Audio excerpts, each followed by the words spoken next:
Historia de las civilizaciones antiguas. Lectura. El impacto del concepto de cultura en el concepto de hombre. Las ciencias sociales, al buscar la explicación de todas las cosas, ha vuelto explicaciones simples todavía más simples. Para estudiar al hombre, se debe pasar de lo simple para ir aumentando a cuadros más complejos. El estudio ha llevado a encontrar explicaciones sobre la cultura en una escala más grande de lo que se esperaba. El texto habla de que hay ciertas cosas que distinguen al ser humano. Las costumbres y religión pueden variar dependiendo de la zona en que cada quien viva. Hay cosas que se mantienen sin importar el lugar o el tiempo. El término cultura representa el lugar donde el ser humano nace, ya que decir que todos se comportan de la misma forma es errado, y pensar que hay ser humano que no haya sido influido por la cultura en la que creció igual. Cada cultura tiene conceptos del bien y del mal, por lo tanto no se puede hablar de un universal, porque para que el mal exista debe ser igual en todo el mundo. En el ser humano se pueden ver elementos como las jerarquías, ya que se ven en todas las culturas de todos los tiempos. En tal caso se podría buscar leyes universales, pero analizando biológicamente y psicológicamente al ser humano. El autor critica esto, pues a pesar de que todas las culturas tienen religiones, sería una visión simplista, puesto que las religiones tienen diferentes enfoques, desde el sacrificio a los dioses hasta dioses más piadosos o terrenales, sin llegar tampoco a decir que estos principios no sirvan. Evidentemente todas las culturas tienden a tener religión, estratificación o comercio. A comparación del resto de animales, el hombre tiene una cultura y la necesita para convivir en una sociedad, para que ésta pueda ser ordenada y no haya caos. Durante la evolución de los homínidos hubo un desarrollo paralelo entre cultura y evolución física. Además, el ser humano se sigue desarrollando después de nacer con base a la cultura en la que nace. El hombre llega a ser humano gracias a las estructuras sociales en las que nace. Entender al ser humano necesita tanto de elementos universales como culturales. Como el primer capítulo menciona, la cultura es pública y es una conducta estructurada. Esto nos lleva a analizar las cosas en una escala pequeña. El primer capítulo habla sobre analizar la cultura de una manera interpretativa, buscando significados, no leyes. Analizar hechos pequeños de una manera densa nos lleva a grandes conclusiones. Poliandría. La mujer tiene más de un hombre. El patriarcado surge con la propiedad privada. Gracias a la propiedad privada nace la monogamia. De la propiedad nace la necesidad de organizarse, el código Hammurabi. La ruta de la seda fue el proceso globalizador de la antigüedad. Mesopotamia. Asiáticos, asiánicos, elamitas, burritas, protohititas, casitas, sumerios, autóctonos del Primer Oriente. Zona alta Siria. Suelo más árido, zona media, zona más fértil, zona baja, hasta la desembocadura del Golfo Pérsico. Elamitas están al este de Babilonia. Hurritas, norte de Mesopotamia. Urrim, fundada Alepo, no se ubica en un solo lugar, muy presentes en el tercer y segundo milenio. Sumerios, grupo más importante, generan una coyuntura. Escritura cuneiforme, la prehistoria empieza la historia hasta gracias a la escritura. Semitas, grupos nómadas, entran por el oriente, se fusionan creando mestizaje, se asentaron en la parte más fértil. Amorreos, Hammurabi fue rey, era un pueblo nómada de Siria, más que todo muy adelantados, tienen origen cananeo. También se conocen como Martu, amoritas. Los fenicios crean el alfabeto, grandes navegantes, famosos sus textiles. Hebreos, los antecesores de los judíos, al inicio son nómadas, su dios es Yahvé. Asirios, se desplazan por Oriente Medio. Caldeos, se asentan en Mesopotamia meridional. Un milenio antes de Cristo se asentaron más al sur que los amorreos. Semitas, acadios, amoritas, arameos, enicios, hebreos, árabes, asirios, caldeos. Cronología según Oppenheim. 3200 a 3000. Invención de la escritura, 2900 a 2334, época paleosumeria, protodinástica, 2334-2112, época paleoacadia, 2112-2004, periodo tercero, Ur o época neosumeria, 2004, 1750, y sin Larsa, 1750-1595, periodo paleobabilonio, 1595-1100, periodo medio babilonio. A finales del siglo XIII, a finales del siglo XII, época medio asiria. 1000 al 610, época neoasiria. 610 al 539, periodo neobabilonio o caldeo. Lectura de Braudel. La palabra civilización se crea a partir de civilizado o civilizar. En 1732 se usa para hablar de un acto de justicia o darle a un proceso criminal un estatus de civil. El significado que entendemos hoy como civilizado viene de 1752. Con este nuevo significado se empieza a separar las sociedades civilizadas de las salvajes. La palabra civilización y cultura se usaron como sinónimos durante algún tiempo. Las civilizaciones son espacios. Cada civilización, sea pobre o rica, tiene un espacio geográfico en el que habita, espacio que determina algunos aspectos de cómo se desarrolla su vida, teniendo en cuenta que también transforma algunas cosas para su beneficio. Esto explica las diferencias culturales o modos de vida que se pueden ver entre diferentes civilizaciones. Hay dos Indias debido a aspectos geográficos. Mesopotamia está en medio del Tigris y el Éufrates. Una civilización nace gracias a la respuesta que da el hombre al reto de adaptarse a un lugar, teniendo ciertos límites. Mesopotamia tiene beneficios como los ríos. Una civilización puede escapar del determinismo cuando sabe cómo cultivar ciertos alimentos, pero puede caer en otro determinismo al tener que seguir estas nuevas reglas. Para los antropólogos, un área cultural es un espacio donde predomina cierta manera de sobrevivir, creencias religiosas, etc. Por lo cual se habla de Occidente englobando América y Europa. Dentro de esta área hay subdivisiones en civilizaciones más pequeñas. Una cultura además puede absorber cosas de otra. En la actualidad hay pocas culturas que no hayan sido contaminadas por el contacto exterior. Las civilizaciones son sociedades. El modo de vida de una sociedad es lo que le da sustento a la civilización. Si el modo de vida pasa de sociedad feudal a sociedad industrial, la civilización cambia. Las civilizaciones son economías. La economía nos puede decir mucho de una civilización, ya que dependiendo de cómo esté distribuida la riqueza, de cómo funcione la propiedad, nos puede dar una idea de qué problemas tiene la civilización, qué conflictos puede tener o qué ética frente a esclavos o trabajadores manejan. Las civilizaciones son mentalidades colectivas. Una mentalidad general nos ayuda a entender la forma en cómo ven el mundo, en qué cosas creen, qué valores tienen, ya que esta mentalidad se transmite de generación a generación. Nos da una idea incluso de sus padres y antepasados. La religión da una idea de muchas cosas sobre una civilización. Las civilizaciones en sus coyunturas. Una coyuntura es algo que cambia una civilización, donde parte una nueva realidad, una nueva serie de acontecimientos. Lectura. Leo Oppenheim. La antigua Mesopotamia. La formación de Mesopotamia, los orígenes, el escenario, los actores, el entorno. Comenzando el cuarto milenio antes de Cristo, junto a los ríos Tigris y Éufrates, surge progresivamente la unión de diferentes pueblos que antes no tenían mucha importancia. La domesticación de plantas y animales junto con ciertas condiciones naturales permitieron la comunicación entre esos pueblos. El Tigris y el Éufrates tienen inundaciones anuales que condicionan ciertos aspectos de la vida. Los valles se inundan entre abril y mayo. Estas inundaciones no llegan en el tiempo ideal, por lo que se requieren diques para evitar que el agua dañe las cosechas y un sistema para distribuirla. Era más fácil desplazarse por el Éufrates debido a un menor caudal y velocidad. La salinización del suelo hacía que el territorio cultivable variara. Los canales que transportaban el agua debían tener un mantenimiento, lo cual podría contener política.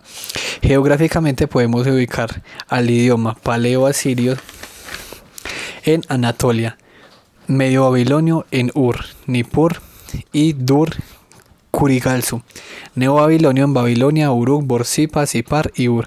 En las tierras bajas crece caña, la cual árabes podían combinar con arcilla para hacer casas y barcas. En los afluentes del Tigris y valles fértiles hay cebada, pasta para cabras y ovejas. Gracias al suelo volcánico de la Alta Mesopotamia Central, junto a fuentes del río Abur, dicha zona era bastante fértil. La escritura no era muy conocida. Los documentos que se refieren a Mesopotamia contienen términos que no eran de origen sumerio, lo cual nos puede dar a entender que había personas que venían de otros lados y la mezcla entre distintos pueblos, lo cual también lleva a un desarrollo en el lenguaje. Babilonia y Asiria estaban ubicados en una tierra fértil, favorecida por los ríos Tigris y Éufrates. Este último, además, casi al final de su curso, separa el territorio árido del fértil. Gracias a la prosperidad de las tierras bajas había comercio en puertos más arriba con pobladores de las montañas más allá de Tigris de madera, piedras semipreciosas y metales. Eso no siempre se dio de una manera pacífica, por lo que Babilonia estimuló el desarrollo de estados que estuvieran en medio de estos pueblos conflictivos para mitigar problemas. Los asirios no fueron tan diplomáticos, intentaron dominar estos pueblos conflictivos. El Golfo Pérsico era otra de las fronteras de Mesopotamia que servía como medio para comerciar. Los nómadas aportaron su grano de arena a la cultura y el lenguaje. Asiria recibió influencia de Babilonia. Babilonia, por el contrario, no. Asiria crecía y encogía, causando un malestar en la población. En Mesopotamia primaba la cebada, el aceite de sésamo y la cerveza. La palma datilera era importante para su economía. En el primer milenio se usó para hacer bebidas alcohólicas en vez de la cebada. Las peras, manzanas y granadas tuvieron poca importancia.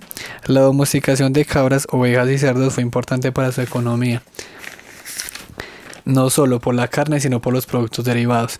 Las ocas, los patos y el curcu fueron aves que sirvieron para estos fines también. La pesca tenía un pequeño nicho, el cual podía verse como ilegal. Los caballos en el milenio antes de Cristo sirvieron para la guerra tirando de los carros de guerra. El perro, por supuesto, hacía parte de la sociedad. A los reyes les gustaba imitar, exhibir animales como el hipopótamo y el cocodrilo, ya que eran extraños para ellos. En esos territorios vivieron asirios, hurritas y arameos en el norte y oeste, sumerios, babilonios y caldeos al sur. En el 621 a.C. los medos conquistaron Nínive. En el 539 a.C. los persas toman Babilonia, acabando con su independencia política.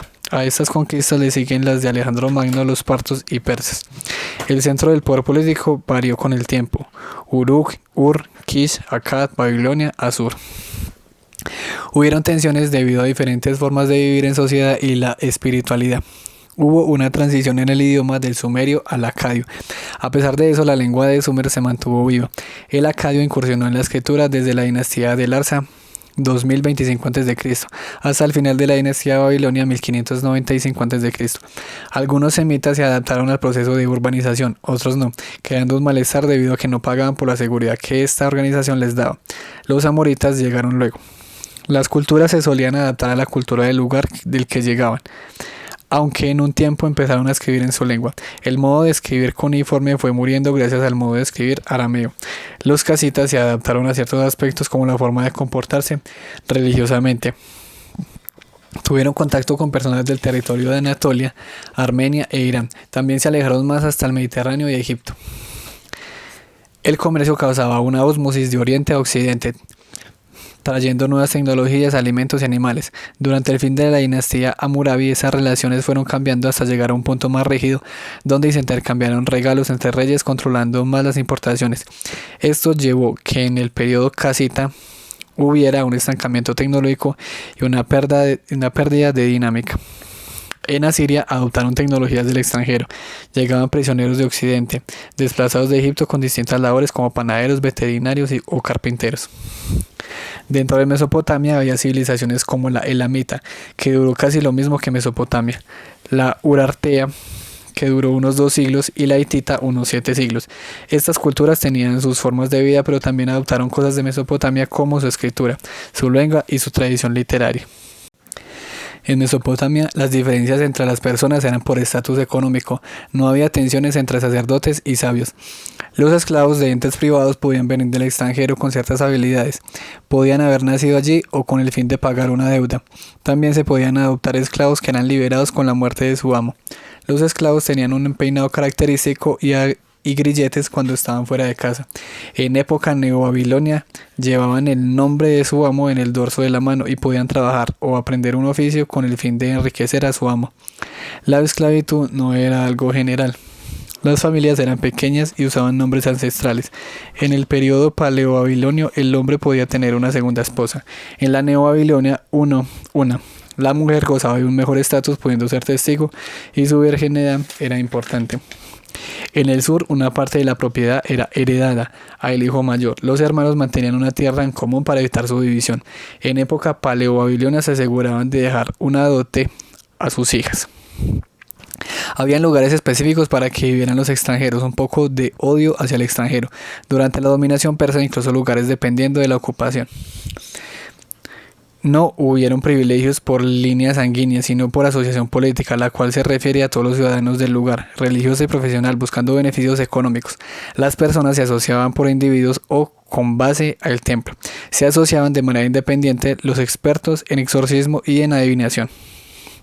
Sus fuentes económicas venían de la agricultura, el comercio de lana o cuero. Los textiles se producían en grandes talleres. Las personas adineradas arrendaban terrenos de cultivo. Los dueños de la tierra en el sur eran grandes organizaciones. Los pobres por lo general pagaban arrendo para trabajar la tierra. En el norte los campesinos vivían en comunidades con dueños igualmente adinerados. La plata fue el patrón de intercambio general, aunque se llegó a usar el estaño y el oro en un tiempo tuvo el mismo valor que la plata. Se solía pesar el material al momento de la compra. En Babilonia, una economía privada junto con una de almacenamiento dio buen resultado, ayudando a una urbanización eficaz. Occidente vio esto con malos ojos, pues es algo muy particular de Babilonia. En Asiria fue lo contrario, y el hecho de ver los intereses como algo malo contribuyó a no tener tanto desarrollo. En la época oscura traían estaño de otros lugares. En el puerto de Mari se comerciaba con protección real, algo que no pasaba en Ur o Canis. Luego de la época oscura los comerciantes transportaban los obsequios que enviaban los monarcas. Grupos que se consideraban iguales se unían para perseguir objetivos comunes. Por otro lado tenemos los que se unían por el templo, el palacio o el rey. Los dos tenían un orden jerárquico. Asiria y Babilonia veían de un modo distinto la realeza, pero era la única institución como tal que había y tenía un origen divino que en el caso asirio podía perder el favor de los dioses y era a la vez el sumo sacerdote. En Mesopotamia el rey lideraba el ejército. En Asiria pasó pocas veces. La obediencia de los súbditos hacia el rey era básico de un mundo civilizado. El rey le daba exenciones a oficiales, a veces a ciudades, impuestos que sí recaían en la población, que entre otras cosas tenían que servir en el ejército, construir caminos reales, etc. Pocas mujeres fueron realmente reinas. En el palacio ingresaban los tributos de los pueblos sometidos, haciéndolo un centro importante de economía por las personas que dependían de él. Toda ciudad importante tuvo palacio y el rey no necesariamente vivía allí. En los templos había un sacerdote en jefe, escribas, inspectores y posiblemente exorcistas y adivinos. Durante la época paleo-babilonia, puso medidas que evitaran que los pobres fueran estafados e hizo préstamos sin intereses en tiempos difíciles. Las personas corrientes solo podían admirar las imágenes desde fuera o cuando eran transportadas en procesiones. Para el mantenimiento del templo se pedía al rey donaciones de sus victorias como parte de su deber con la divinidad. Los asirios cumplieron esto de una mejor manera que los babilonios. Las ciudades tuvieron una lucha contra las poblaciones que no querían ese tipo de organización y se desarrollaron en el sur especialmente. Había una solidaridad que lograba llegar a acuerdos en reuniones donde decidía gente con influencia y mayor edad sobre asuntos como asesinatos, robos o cuestiones que quisieran presentar al rey. Dentro de las ciudades vivían las personas. Estaban los templos y el palacio. Las ciudades tenían tres partes. Un recinto amurallado donde vive la población, el suburbio que provee a la ciudad de materias primas y alimentos, y el puerto donde se comerciaba a gran escala. Las ciudades tenían un estilo de vida un poco mejor que la subsistencia. Solo un rey victorioso mejoraba la situación gracias a su botín. El rey se hacía responsable de mantener las rutas comerciales en buen estado. Se levantaban muros para defenderse de invasores hostiles. Lectura. Historia de los egipcios. Isaac Asimov. La civilización egipcia es una sociedad que se asentó en la parte más navegable del río Nilo. En la parte más septentrional, entre la primera catarata y la desembocadura, es donde se organizaron. Durante la mayor parte del tiempo ellos no sabían de dónde venía el Nilo. El Nilo se desborda a partir de julio y dura hasta octubre. En el Neolítico fue disminuyendo la cantidad de animales para cazar, por lo que la agricultura fue importante para reemplazar esta falta de alimento.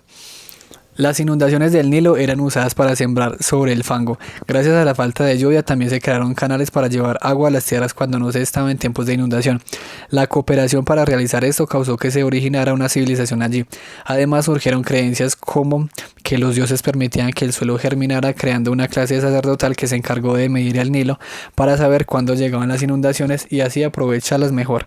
De esto surge el calendario dividido en 365 días, el cual dividen en 12 meses días, pues antes tenían calendario lunar y esta daba 12 vueltas en 365 días. Los meses tenían 30 días y al final se añadían 5 días y las personas que trabajaban en los canales dominaban las ciudades, respaldando este poder con algún dios. Las inundaciones del Nilo además borraban los lugares donde terminaba una tierra y empezaba otra. Surge la necesidad de tener un sistema de símbolos para plasmar los límites y mencionar también la cantidad de las cosechas. Se desarrolló entonces la escritura y estaba a cargo de los sacerdotes. La gente de a pie no sabía escribir. Los griegos fueron los que le dieron el nombre de jeroglíficos, signos grabados sagrados. Geográficamente estaban bien ubicados, pues hacia los lados del desierto dificultaba la invasión de su territorio. Al norte tenían el Mediterráneo, el cual impedía invasiones, pues no había barcos lo suficientemente desarrollados como para transportar ejércitos, y al sur la primera catarata impedía invasiones. La paz fue una característica del pueblo egipcio, que también lo hizo muy conservador por la falta de contacto con otros pueblos. Por esto se negaron por siglos a abandonar los complicados jeroglíficos. En sus inicios habían pequeñas ciudades con sus dios, templos, sacerdotes y gobernantes propios. También se dio la cooperación entre ciudades. Habían dos Egiptos, el Alto Egipto que iba hasta la primera catarata y el Bajo Egipto que empezaba cuando el río se dividía. Antes de Menes hay cierta influencia asiática, puede que de acá venga la influencia sobre la escritura. Se cree que Menes unificó Egipto. Los reyes tenían un nombre el cual cambiaban cuando se convertían en reyes e incluso al morir. Luego del reinado de Menes los asiáticos migran a Egipto huyendo de las guerras. Manetón habló de 30 dinastías que gobernaron durante 3 milenios, siendo Menes el primer faraón de la primera dinastía. Periodo arcaico, 3100 al 2680 a.C. Gobernaron 2 dinastías tinitas. Cazar un animal era una suerte, así que sus dioses llevaban un animal en la cabeza con el fin de evitar daños de esos animales y abundancia de animales. Se adoraba el sol, pues le atribuyeron el control del río Ra. El movimiento del sol lo incorporaron a la agricultura. La semilla parece nacer, morir y renacer. Sus dioses igual. Osiris era el dios de la vegetación, muere a manos de Set su hermano. Isis, esposa de Osiris, lo revive, pero Set había descuartizado el cuerpo por lo que baja al mundo subterráneo.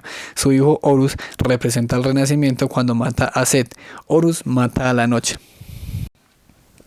El libro de los muertos habla de los encantamientos necesarios para que el alma pase a la otra vida de la mejor forma. También habla sobre cómo conservar los cuerpos. La conservación de los cuerpos trajo avances, puesto que se necesitó entender el funcionamiento de ciertos químicos. Los egipcios representaron su vida familiar. Las mujeres gozaban de un mejor estatus que en Grecia. El faraón representaba a todo el pueblo, por tanto, cuando moría, todos los que murieron durante su reinado pasaban a la siguiente vida con él. Su entierro entonces era muy importante. Gente adinerada también llegó a querer un buen enterramiento, lo que causó una competencia por el mejor entierro que a su vez trajo ladrones. Los dioses egipcios nacen, mueren y renacen. El tiempo es cíclico, un ciclo de eterno retorno. Muere durante la noche, se regenera y nace de nuevo. Los dioses egipcios no son omnipotentes. Isis creó una serpiente de cera y le dio vida. Esta picó al dios Ra, el cual enfermó. Isis entonces le dijo que lo sanaba, pero se necesitaba saber su verdadero nombre, el cual tuvo que acceder, y desde entonces Isis es igual de poderosa a Ra. Imperio Antiguo. La tercera dinastía construyó la edificación más antigua que existe aún. Se perfeccionó la escritura. Después de Sócer se siguió con esto de construir tumbas enormes con el fin de demostrar que su dinastía o gobierno era mejor que el anterior, además de mostrar su divinidad. Durante la cuarta dinastía, Egipto alcanzó su mayor auge cultural. Con el fin de obtener recursos para hacer pirámides, Sneferu fue al Sinaí y la costa de Somalia, a pesar de que sus barcos no estaban diseñados para aguas más fuertes que las del Nilo. Con Jufu, las pirámides llegaron a su punto más alto. Se construyó la primera gran pirámide de Giza. Al terminar la cuarta dinastía, comienza la decadencia, 2500 a.C. Había rivalidades entre los pueblos que se reflejaban en sus dioses, pues cada ciudad tenía sus dioses. Los sacerdotes que seguían a Ra aprovecharon el momento para iniciar con uno de ellos la quinta dinastía. Sexta dinastía, 2340 a.C.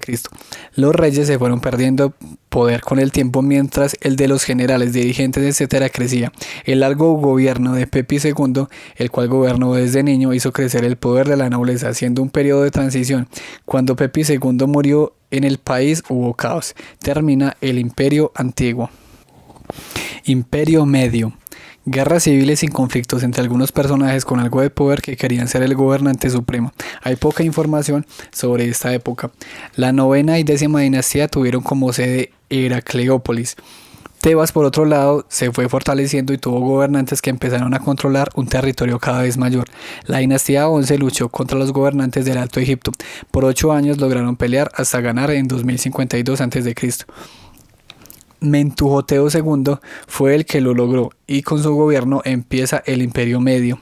Amón era importante en esta ciudad por lo que pasó a ser el principal. En 1919 a.C., Amenemhat I subió al trono y cambió la capital a List. Egipto volvió a prosperar a pesar de que el rey nunca tuvo la autoridad que tuvieron las dinastías del Imperio Antiguo. Surge la literatura secular que cuenta historias de personas mezcladas con fantasía. Hay refranes que sirven para orientar una buena forma de vivir.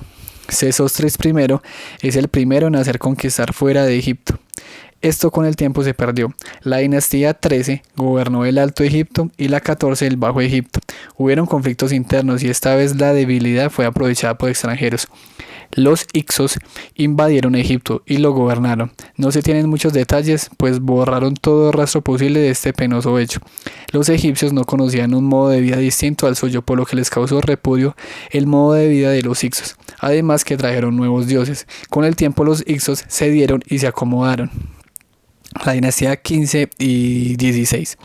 La dinastía 17 convivió con la de los Hicsos, que se fueron acomodando a la vida en sociedad, mientras por otro lado la dinastía 17 empezó a manejar las armas de los Hicsos y con el tiempo logran expulsarlos. En 1570 a.C. empieza la dinastía más importante de la historia, la 18. Ames restableció el orden en Egipto y los nobles entendieron que no era bueno estar en conflictos de poder internos cuando hay amenazas externas. A partir de este momento no son reyes, son faraones. Amenhotep I y luego Tutmosis I hicieron crecer el territorio de Egipto. La arquitectura cambió. Se intentó solucionar el problema de los ladrones de tumbas. Durante el reinado de Hatshepsut hubo paz en Egipto. Se concentró en fortalecer la industria. Se plasmó con barba falsa. Tiempo después, Amenhotep cambió su nombre a Amenhotep IV, Akenatón, haciendo una revolución religiosa bajo un solo dios, Atón. Cambió la forma de representarse de frente y la cabeza de lado a estar más relajado, incluso sin disimular defectos físicos. Por estar concentrado en su religión descuidó Egipto, por lo que se perdieron territorios. Ramsés I fundó la 19 dinastía. Egipto recuperó su esplendor en parte. Con Ramsés II, Tebas tuvo su mayor auge. Ramsés significa hijo de Ra. Ramsés II peleó por 16 años con los hititas. Su largo reinado trajo problemas. La nobleza nuevamente recuperó poder. Durante este tiempo empezaron a sufrir por pueblos marítimos. La dinastía 20 fue fundada por un gobernador. Según él, era descendiente de Ramsés II. Doblegó a los nobles y su hijo fue Ramsés III. Logró derrotar a los pueblos que empezaron a apoderarse de la costa. Aún así, Egipto empezó a desvanecerse. Filisteos e israelitas se disputaron Egipto por 2 siglos. Ramsés muere en 1158 a.C. Luego de esto hay un periodo de 1158 a 1075 a.C. en el que el faraón no tiene poder. Todas las tumbas son saqueadas, los sacerdotes crecen en poder. Ramesías, marionetas del clero. Cuando el último Ramsés muere, el sumo sacerdote de Amón sube al trono, mientras en el delta hubo otro bando, la dinastía 21. Sejong I, un general, fundó la dinastía 22 y unificó a Egipto. Su sucesor no hizo mucho y al morir Egipto se sumergió en el caos nuevamente. Los nubios, que vivían en el sur de Egipto, conquistaron Egipto y luego de esto, a pesar de derrotas iniciales, los asirios conquistaron Egipto, dejando atrás a los nubios. Lectura: Breve historia de los persas. Jorge Pisa Sánchez. El término persia es de origen griego, proviene de Parsa, que viene del nombre de tribus que habitaron el territorio de la actual Fars. La dinastía aqueménida y la sasánida surgieron de acá. Esto refuerza el hecho de usar el término para este imperio. Ciudades importantes: Persépolis, Pasargada. Río importante: el Pulvar. Periodo elamita antiguo, 2700 a.C. a 1500. El primer asentamiento organizado se dio en Elam. Esto puede traducir la tierra del Señor. Los historiadores tomaron este nombre de la Biblia para referirse al territorio al este de Mesopotamia. Comerciaban con Mesopotamia, llevándoles cosas que en Mesopotamia no había, como madera, cobre, plomo, estaño, plata, mármol, diorita, ágata o caballos. En el 2700 a.C., Enmebarajesi tomó como botín de guerra Elam. Estas hostilidades siguieron hasta 2150 a.C., el reinado de Saragón de Akkad, quien empezó a ejercer dominio sobre Elam. Tenía un sistema de gobierno con el rey a la cabeza y príncipes bajo su mando. El poder se solía dar a un hermano. El rey se podía casar con la hermana y si ésta moría, se casaba con el siguiente rey, quien podría ser otro de sus hermanos. Con el tiempo, la sucesión hereditaria fue imponiéndose. Hubieron periodos de independencia y otros de sometimiento a Babilonia. Periodo elamita medio, 1500 a.C. a 1100 a.C. Durante la dinastía Ige-Álquidas, Elam vivió un momento cumbre. También gobernó la dinastía Sutrukidas.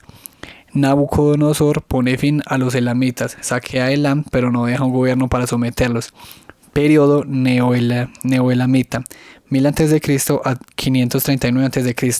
Hay una alianza con Babilonia para intentar hacer frente al imperio asirio.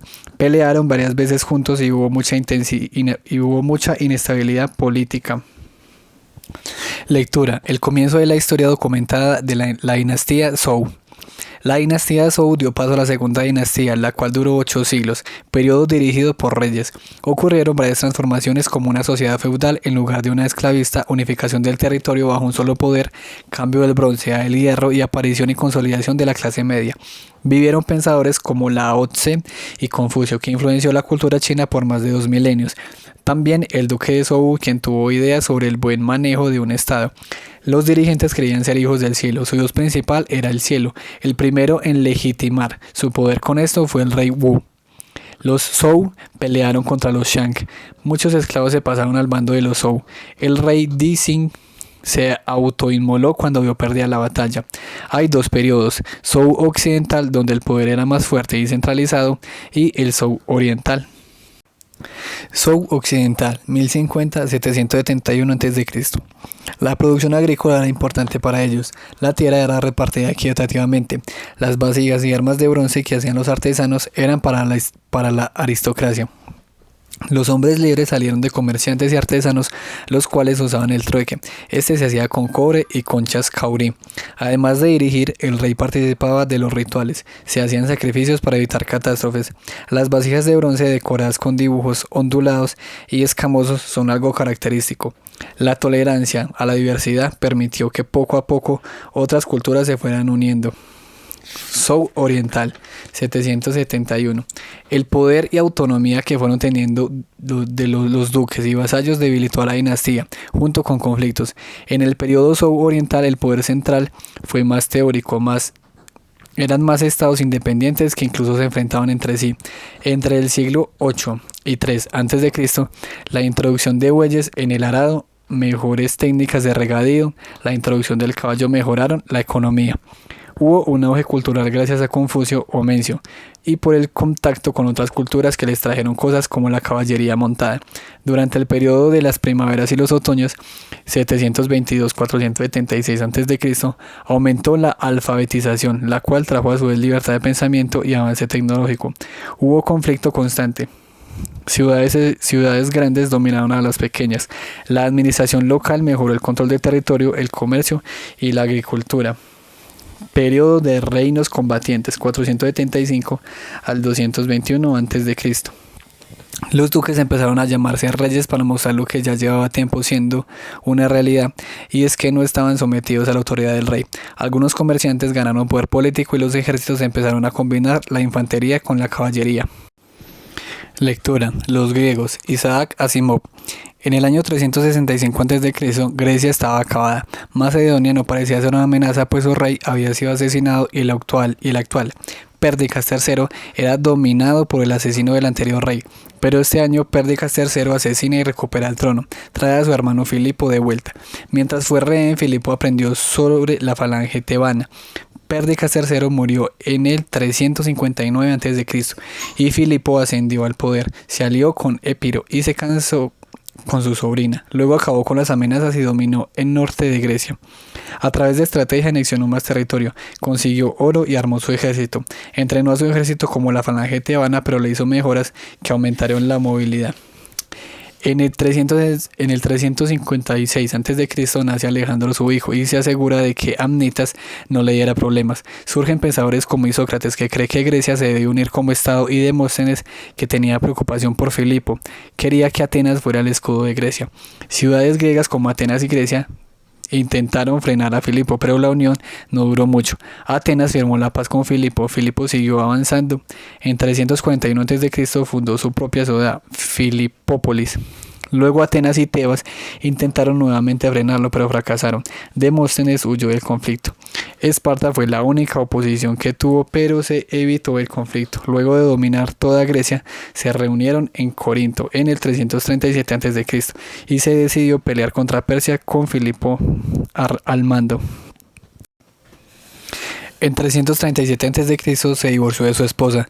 Para controlar la situación, casó a su hija con el rey de Epirota, para mantener a Epiro como aliado. Igualmente terminó siendo asesinado. Grecia creyó haber quedado libre y Alejandro mostró que no.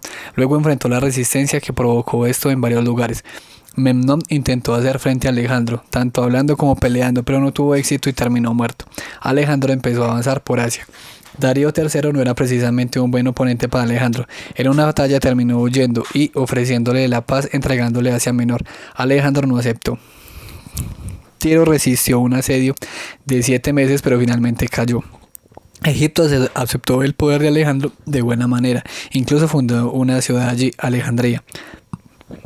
El 1 de octubre de 331 a.C., Alejandro derrotó a Darío III en Gaugamela, acabando con el imperio persa. Luego tomó Babilonia, Susa y Persépolis. Darío III terminó siendo asesinado por sus propios hombres. Alejandro empezó a sentirse perseguido, a esperar que sus hombres se inclinaran ante él. Incluso mató a Clito, borracho, por defender a Filipo. Poros fue un gran contrincante. Su caballo murió en la batalla, por lo que después de ganar fundó Bucefalia en honor a su caballo. Poros no murió. Alejandro le permitió tener cierto poder. Alejandro quiso seguir conquistando todo el mundo, pero sus soldados querían volver a casa. Para Alejandro fue una decepción. Muchos murieron tratando de atravesar el desierto de Gedrosia. Casó miles de soldados con mujeres asiáticas, elevó su persona a divinidad. En 324 a.C. murió su amigo Hefestión y un año después murió él. Antípatro lideró la ofensiva contra la oposición griega, que creía que eran libres gracias a la muerte de Alejandro. A pesar de una derrota inicial, Antípatro ganó incluso a la flota ateniense. Una tras otra las ciudades-estado se sometieron. Los generales del ejército de Alejandro pelearon unos contra otros por el poder. Sus familiares no gobernaron. Su hermanastro fue asesinado por orden de su madre. Su madre fue ejecutada. Su mujer e hijo pequeño también terminaron muertos. Casandro, hijo de Antípatro, se casó con la media hermana de Alejandro y logró tener cierto dominio.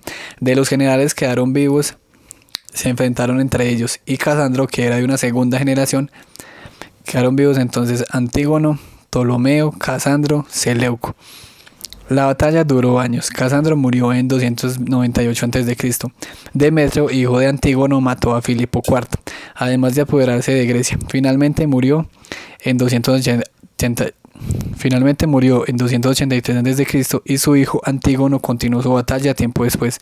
En el 283 a.C. también murió Ptolomeo. Lisímaco fue el siguiente en morir en 281 a.C. Seleuco fue asesinado por uno de los hijos de Ptolomeo. Diádocos, generales que sucedieron a Alejandro. Epígonos, hijos de los Diádocos. Sicilia e Italia no se enteraron de la existencia de Alejandro. Sus enemigos eran Cartago y Siracusa. Los griegos llegaron a generar problemas, pero fue algo momentáneo. Agatocles llegó a coronarse rey de Siracusa. Unos años después muere y Roma empieza a aparecer en el panorama. Pirro I, segundo de Alejandro, surge de Épiro, lugar de poca importancia. Peleó contra Roma, pero a pesar de los elefantes y las derrotas, los romanos hacían sentir que no era una buena victoria.